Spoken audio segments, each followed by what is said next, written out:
Hello, guys. I hope you all are doing well. Today's topic is 18th century India, which we have completed, but then the analysis, the main portion which UPSC asks, is important and is left. Why? Because the story that we read, the story that we saw, is something you would have to write inside these, but then you'll have to write these questions. Like what? Because UPSC asks you to examine the situation at that point of time, or discuss the state of what India was going through, or describe whatever the conditions India is facing or had faced at that particular point of time. And accordingly, you have to use all the stories that you've read, you've mugged up into answering all of these answers in a beautiful, perfect way. So what do you do is you take out the points of what all points were there. You take those points and from there you take out the examples of the stories that you've seen and you link these points to the stories to give them the real life examples in a similar pattern in which you would do your current affairs answers in economics or polity. So let's begin with the video and know about all these three topics. When we come to indigenous education, see, if you look into the Bipin Chandra book, everything is crystal clear there. But the whole point is that there is so many of the pages that would be just covered in all of these portions. Now, those are important, but my whole point is, are they important on the cost that you will have to read them, mug them up now, like when it's just 150, 155 days to UPSC?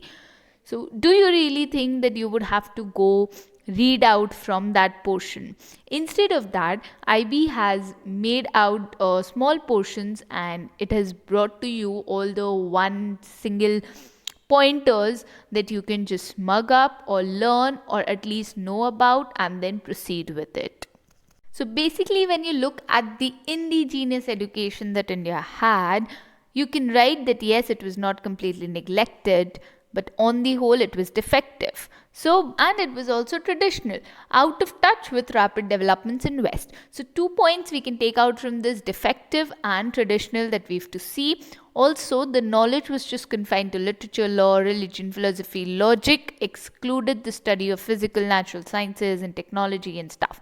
So, yes, the education did not concern with the rational and factual study of society. So, you can use these 3 points to write why did India lag behind in education when Western was growing so beautifully.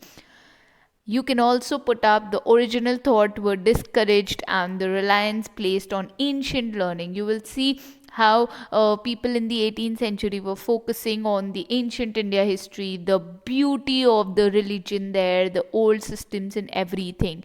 The elementary education was widespread, but only through the religious ways. Like for Hindus, it was the Pandits, the Muslims, it was the Maulvis. So accordingly, you can just put out the small points, and with that, you can continue writing your answer. And another point why I'm telling you to not just go through Bipin Chandra right now is that if you start reading that, you'll first have to write down your small notes, and from there, you'll have to take out your words, because if you do not do that, how will you suffice your answer in the 150 200 word range that they give you? The standard of primary education inadequate by modern standards. So yes, that's why we lagged. Teachers enjoyed high prestige but not the high education, and girls were seldom given education. So this women aspect is also there. Now when we look at the social conditions, what all are the points we can jot down? The first thing is more of moving, it was stagnant. The pace was very slow for development, the scope was severely limited. So there was no uniformity of culture and social patterns. People were divided by religion, region, tribe, language, caste, and the social life of Hindus were also divided among people, and they all thought according to their caste. The intercaste marriages were very, very impossible kind of thing, and restrictions were there. The caste had the major divisive force and elements of disintegration in the 18th century. So this is one line that you can summarize the whole paragraph that I just read out to you right now. And also, the third point that you can use is that the custom of sati was mostly prevalent in what all places there are. And just know that places, if you mention, you highlight your answer better, because you know at that point what was history about. When we look at the cultural development, the last topic for today's video, you will find that you'll have to write about all the cultures that were going, and that is why IB has highlighted those for you, so that you can sit, note it down, and then just have to take out the small points. See, I am not saying that Bipin Chandra reading would now be not at all beneficial. It would be, definitely. But the whole thing depends on how much time you would take to read it out, to study, and accordingly take out the small notes. So that is why now is time to revise and not just, keep learning. So, when we look at the cultural side of our country, it remained traditionalist, financed by the royal courts.